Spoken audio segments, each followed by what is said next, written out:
वह शक्ति अंबिका कही गई है। उसी को प्रकृति, सर्वेश्वरी, त्रिदेव जननी, नित्या और मूल कारण भी कहते हैं। सदाशिव द्वारा प्रकट की गई उस शक्ति की 8 भुजाएं हैं। उस शुभ लक्षण देवी के मुख की शोभा विचित्र है। वह अकेली ही अपने मुखमंडल में सदा पूर्णिमा के 1,000 चंद्रमाओं की कांति धारण करती है। नाना प्रकार के आभूषण उसके श्री अंगों की शोभा बढ़ाते हैं। वह देवी नाना प्रकार की गतियों से संपन्न है और अनेक प्रकार के अस्त्र शस्त्र धारण करती है। उसके नेत्र खिले हुए कमल के समान जान पड़ते हैं। वह अचिंत्य अचिंत्य तेजसा युक्ता, सर्वयोनिः समोधता, एकाकिनी यदा माया संयोगा चाप्य नेकिका, संयोगा चाप्य नेकिका। वह अचिंत्य तेज से जगमगाती रहती है। वह सबकी योनि है और सदा उद्यमशील रहती है। एकाकिनी होने पर भी वह माया संयोग वशात अनेक हो जाती है। एकाकिनी होने पर भी वह माया संयोग वशात अनेक हो जाती है। वे जो सदाशिव हैं उन्हें परम पुरुष ईश्वर, शिव, शंभु और अनीश्वर कहते हैं। वे अपने मस्तक पर आकाश गंगा को धारण करते रहते हैं। वे अपने मस्तक पर आकाश गंगा को धारण करते हैं। उनके भार देश में चंद्रमा शोभा पाते हैं। उनके 5 मुख हैं और प्रत्येक मुख में 3 नेत्र हैं। 5 मुख होने के कारण वे पंचमुख कहलाते हैं। उनका चित्त सदा प्रसन्न रहता है। वे 10 भुजाओं से युक्त और त्रिशूलधारी हैं। उनके श्री अंगों की प्रभा कर्पूर के समान श्वेत गौर है। वे अपने सारे अंगों में भस्म रमाई रहती हैं। उन काल रूपी ब्रह्मा ने योगोपचितया शक्त्या साकमुकाल स्वरूपिणा शिवलोकाभिधम क्षेत्रम निर्मितम तेन ब्राह्मणा तदेव काशिकेतेत प्रोच्यते क्षेत्रमुत्तमम् परमो निर्वाल संख्यानम सर्वोपरि विराजितम्। उन काल रूपी ब्रह्मा ने एक ही समय शक्ति के साथ शिवलोक नामक क्षेत्र का निर्माण किया था। उस क्षेत्र अर्थात उस उत्तम क्षेत्र को ही काशी कहते हैं। वह परम निर्वाण या मोक्ष का स्थान है जो सबके ऊपर विराजमान है। ये प्रियतम रूप शक्ति और शिव जो परमानंद स्वरूप हैं उस मनोरम क्षेत्र में नित्य निवास करते हैं। वह काशीपुरी परमानंद रूपणी है। हे मुनि, शिव और शिवा ने प्रलय काल में भी कभी उस क्षेत्र को अपने सानिध्य से मुक्त नहीं किया, इसलिए विद्वान पुरुष उसे अभिमुक्त क्षेत्र भी कहते हैं। वह क्षेत्र आनंद का हेतु है, इसलिए पिनाकधारी शिव ने पहले उसका नाम आनंद वन रखा था। उसके बाद वह अभिमुक्त के नाम से प्रसिद्ध हुआ। हे देवर्षि, एक समय उस आनंद वन में रमण करते हुए शिवा और शिव के मन में यह इच्छा हुई कि किसी दूसरे पुरुष की भी सृष्टि करनी चाहिए, जिस पर सृष्टि संचालन का महान भार रखकर हम दोनों केवल काशी में रहकर इच्छा अनुसार विचरण करें और निर्वाण धारण करें। वही पुरुष हमारे अनुग्रह से सदा सबकी सृष्टि करे, वही पालन करे, अंत में वही सबका संहार भी करे। यह चित्त एक समुद्र के समान है। इसमें चिंता की उत्ताल तरंगें उठ उठकर इसे चंचल बनाए रहती हैं। इसमें सत्व गुण रूपी रत्न, तमोगुण रूपी ग्रह और रजोगुण रूपी मूंगे भरे हुए हैं। इस विशाल चित्त समुद्र को संकुचित करके हम दोनों उस पुरुष के प्रसाद से आनंद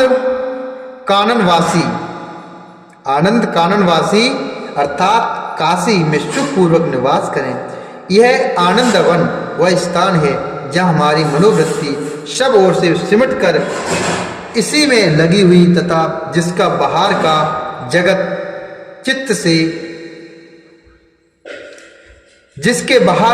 चिंता से आतुर प्रतीत होता है।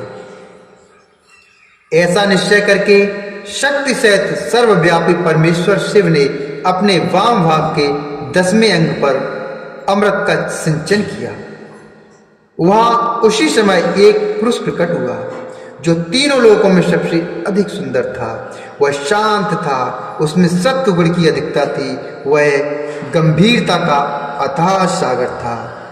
हे मुनि, क्षमा गुण से युक्त उस पुरुष के लिए ढूंढने पर भी कहीं कोई उपमा नहीं मिलती थी। उसकी कांति इंद्रनील मणि के समान श्याम थी। उसके अंग अंग से दिव्य शोभा छिटक रही थी और नेत्र प्रफुल्ल कमल के समान शोभा पा रही थी। उसी के श्री अंगों पर सुवर्ण सदृश कांति वाले 2 सुंदर रेशमी पीतांबर शोभा दे रहे थे। किसी से भी पराजित न होने वाले वह वीर पुरुष अपने प्रचंड भुजदंडों से सुशोभित हो रहा था। तदंतर उस पुरुष ने परमेश्वर शिव को प्रणाम करके कहा, हे स्वामिन, नमानि कुरु मे स्वामिन वद कर्म जगावती। नामानि कुरु मे स्वामिन वद कर्म जगावती। हे स्वामिन, मेरे नाम निश्चित कीजिए और काम बताइए। उस पुरुष की यह बात सुनकर महेश्वर भगवान शंकर हंसते हुए मेघ के समान गंभीर वाणी में उससे कहने लगे। शिव जी बोले, विष्णुवती व्यापक त्वाते नाम ख्यातम भविष्यति। बहुन्यानि नामानि भक्ति सौख्य कराढ़िह। शिव जी बोले, हे वत्स, व्यापक होने के कारण तुम्हारा विष्णु नाम विख्यात होगा। इसके अतिरिक्त और भी बहुत से नाम होंगे जो भक्तों को सुख देने वाले होंगे। तुम सुस्थिर होकर उत्तम तप करो, क्योंकि वही समस्त कार्यों का साधन है। ऐसा कहकर भगवान शिव ने श्वास मार्ग से श्री विष्णु को वेदों का ज्ञान प्रदान किया। उसके बाद अपनी महिमा से कभी च्युत न होने वाले श्री हरि भगवान विष्णु को भगवान शिव को प्रणाम करके बहुत बड़ी तपस्या करने लगे।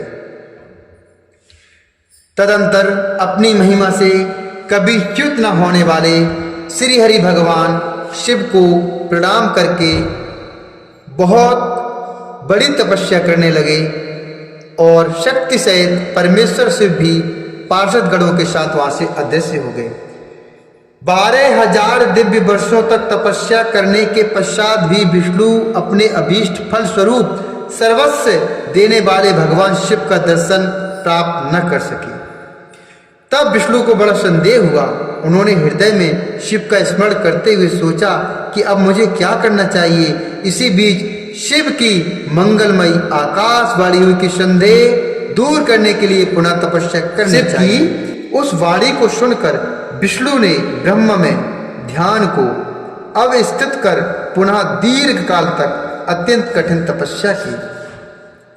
उसके बाद ब्रह्मा की ध्यान अवस्था में ही विष्णु को बोध हो गया और वे प्रसन्न होकर यह सोचने लगे कि अरे वह महान तत्व है क्या। उस समय शिव की इच्छा से तपस्या के परिश्रम में निरत विष्णु के अंगों से अनेक प्रकार की जलधाराएं निकलने लगी। हे महामुनि, उस जल से सारा सूना आकाश व्याप्त हो गया। वह ब्रह्म रूप जल अपने स्पर्श मात्र से सब पापों का नाश करने वाला सिद्ध हुआ। उस समय थके हुए परम पुरुष विष्णु मोहित होकर दीर्घ काल तक बड़े प्रसन्नता के साथ उसमें सोते रहे। नार अर्थात जल में शयन करने के कारण ही उनका नाम नारायण हुआ। यह श्रुति सम्मत नाम प्रसिद्ध है। उस समय उन परम पुरुष नारायण के अतिरिक्त दूसरी कोई प्राकृतिक वस्तु नहीं थी। उसके बाद ही उन महात्मा नारायण देव से यथा समय सभी तत्व प्रकट हुए। हे महामते, हे विद्वान, मैं उन तत्वों की उत्पत्ति का प्रकार बता रहा हूं, सुनिए। प्रकृति से महतत्व प्रकट हुआ और महतत्व से सत्वादि तीनों गुण। इन गुणों के भेद से ही त्रिविध अहंकार की उत्पत्ति हुई। अहंकार से 5 तन्मात्राएं हुई और उन तन्मात्राओं से 5 भूत प्रकट हुए। उसी समय ज्ञानेंद्रियों और कर्मेंद्रियों का भी प्रादुर्भाव हुआ। हे मुनिश्रेष्ठ, इस प्रकार मैंने आपको तत्वों की संख्या बताई। इनमें से पुरुष को छोड़कर शेष सारे तत्व प्रकृति से प्रकट हुए हैं, इसलिए सब के सब जड़ हैं। तत्वों की संख्या 24 है। तत्तदैकीकृतं तत्त्वं चतुर्विंशति संख्यकं शिवेच्छया गृहीत्वा स शुष्वापि ब्रह्मरूपके।